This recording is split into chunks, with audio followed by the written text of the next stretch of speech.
You know, you've got restaurants in hotels, you've got restaurants on cruise ships, you're doing food for airlines, you're doing food for trains in Asia. Who would have thought that you would have lost it all just like that? Luke Mangan, one of Australia's leading and most marketable chefs, has personally felt the drastic shakeout of Australia's hospitality industry.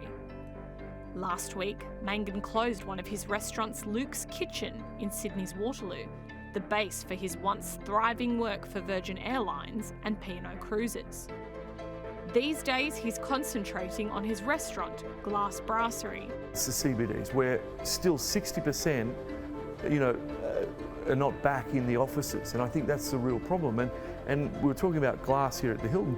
We're like, a good 60-odd% down because we're only opening 3 days a week because there's no one coming back into the city. Now it is picking up, but the government, with JobKeeper finishing, and a business like this that's still 60% down, how do they expect things to, the smaller people to survive? And especially with things happening in Brisbane recently, who knows when you're going to be shut down?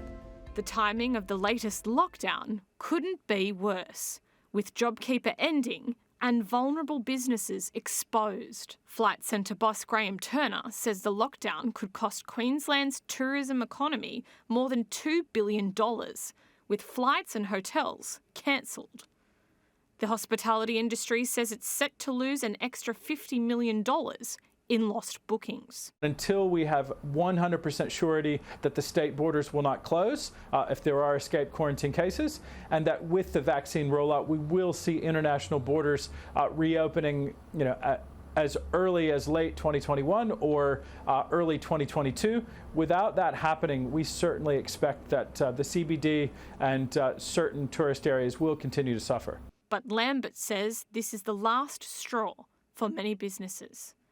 He says a big jump in insolvencies was already inevitable, with many zombie businesses around that have ended their leases but are yet to cancel their ABNs. IBIS World tells us that around November, about 6.5% of the accommodation food service industry had reported being closed, and we do expect that number could go as high as 10% with the wage subsidies ending. Certainly those that had more business events, more events that were related to international business people coming into the CBDs, those businesses will certainly be the ones that don't make it to 30 June.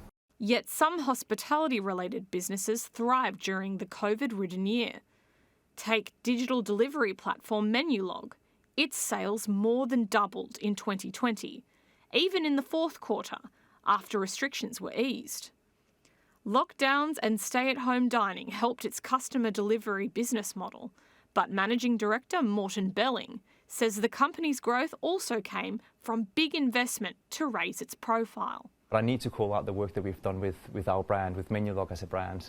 Most people now are aware of the Snoop Dogg partnership we've done. That has given us a bit more edge than what we've had in the past, a bit more talkability out there. We have also transitioned the brand from being a typical dinner brand into an on-demand brand. We have more than 5,000 restaurants at the moment that are offering breakfast, for example, for our customers. We have a very strong lunch offering. And if you fancy a late night snack, we're also there to support. But it's not just takeout or fast dining where the eat-at-home trend is taking hold. The basic premise is dine at your favourite restaurant at home. COVID also caused experienced operators to innovate. Seasoned foodie and founder of the Truffle Group catering company, Tom Rutherford, created Halo Dining, an app that connects diners with restaurant chefs and wait staff to cater for dinner parties inside your home. My world just fell to pieces with COVID quite quickly, and then we started doing a few Zoom dinners, and I thought this is a good idea. And it grew and grew and grew, and it's turned into something that's designed to expand the dining rooms of restaurants. I think there's going to be an interesting twist in it with the fallout after JobKeeper, that a chef and a waiter can open a restaurant on Halo without the bricks and mortar cost. Still deeply connected within the restaurant industry, Tom says he understands many of the pain points. The big feedback is there's no staff. That is an industry issue that really needs to be resolved. I'm hoping that JobKeeper will push people back into the restaurant world.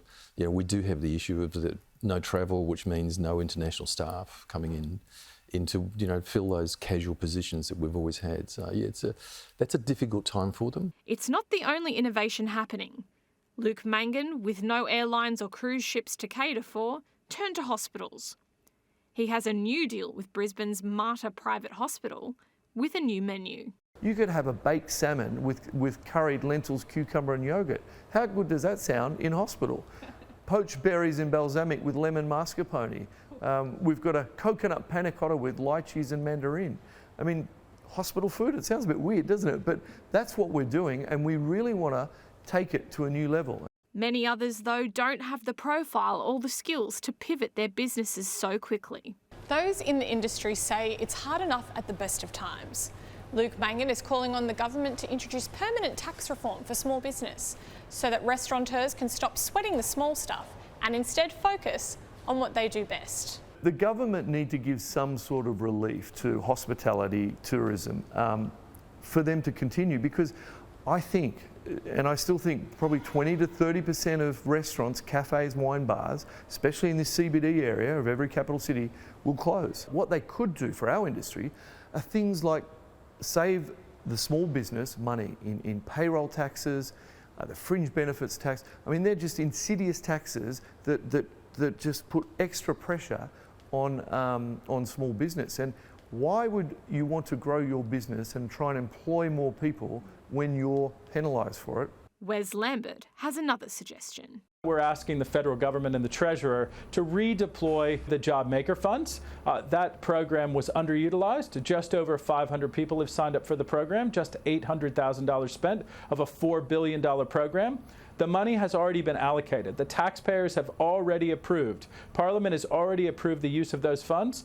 We would like them to be redeployed to the needed wage subsidies in the hardest hit industries like accommodation, food service, and arts and entertainment and tourism, so that they can make it until the spring and summer seasons. Some assistance is already coming from within.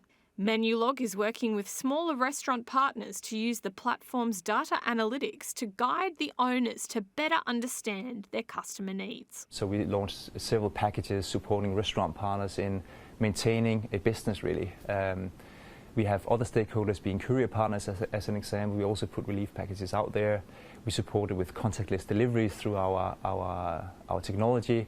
We even supported frontline workers. So we are a very data-rich business, so we know exactly where our communities are thriving, restaurant partners are thriving, but also where we're challenged. So we always look at data to understand where can we support our communities best, definitely. Despite all these initiatives, the lack of certainty puts an ongoing cloud over many restaurant, cafe and pub businesses. For many of these, the industry needs a rally cry. Dine out, dine out, dine out. They certainly went to the grocery stores and bought white goods in 2020, but you only can have one washing machine, one refrigerator, one TV.